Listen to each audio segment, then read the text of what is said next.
The Recruiting Assistance Program was born in 2005 when the Army National Guard was struggling to meet its recruitment numbers due to the wars in Afghanistan and Iraq. After the program was put in place, the National Guard began to meet its recruiting goals, and the active Army and Army Reserve began their own similar programs. In 2007, however, DocuPact discovered instances of potential fraud, which it referred to the Army. 4 years later, after suspecting a pattern of fraud, the Army requested a program-wide audit. And what the audit found was astounding. Thousands of National Guard and Army Reserve participants who are associated with payments that are at high or medium risk for fraud, with an estimated total amount of $29 million paid fraudulently.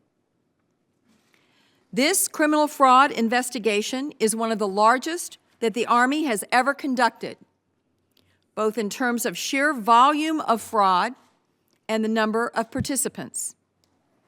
Although recruiters were prohibited from participating in the RAP program because recruiting was already part of their job duties, investigators found that potentially over 1,200 recruiters fraudulently obtained payments.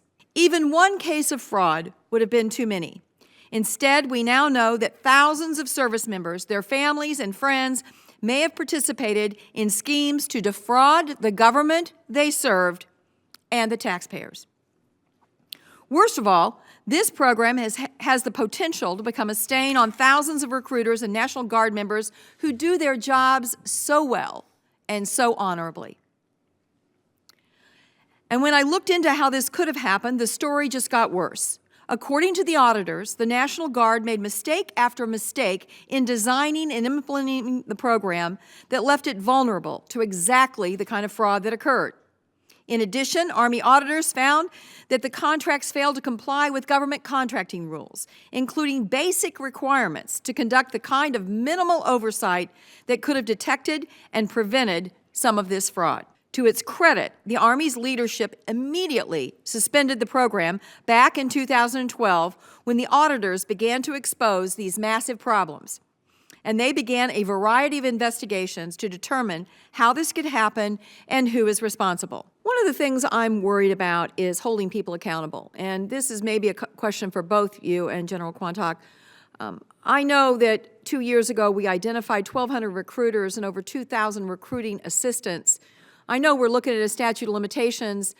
I'm really concerned that there are going to be people that wear a uniform that are going to beat this by virtue of the statute of limitations, or they're only going to get titled, not going to lose benefits, be allowed to retire and go their way. I mean, these are criminals that have dishonored the uniform that we are all so proud of. And I'd like you to address that briefly, if you would, what we need to be doing statutorily so that either lengthening the statute of limitations or making sure that if there is some kind of procedure internally that you lose your benefits, because I don't want to mess with anybody's benefits who served our country honorably. But if you've served dishonorably, I think you deserve more than the word titled in your file.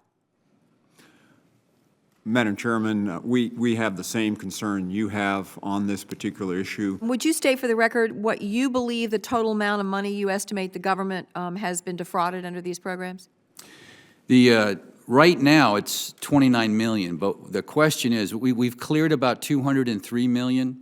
There is a delta of $66 million that we still, and that's really the further investigations as we go on. But there's at worst case, we believe $66 million as we do the rest of the 21,000 that we have to basically vet through and run the criminal investigations, run the investigations on. So I would say there's about $66 million that are still out there in addition to the $29 million that we've already identified, ma'am. 29 plus 66 or 66 total? 29 plus 66.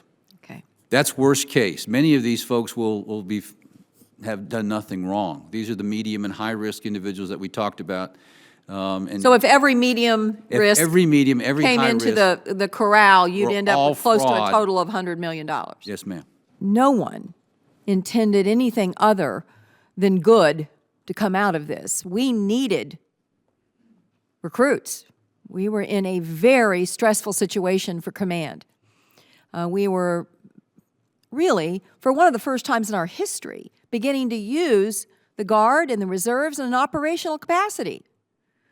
They were being asked to do what they had never been asked to do before. And so I am sympathetic to the command pressure there had to be, but I need to be clear here that it was in fact command pressure that brought this about rather than a thorough vetting of this program and the way it was going to operate through normal channels of legal counsel and acquisition policy.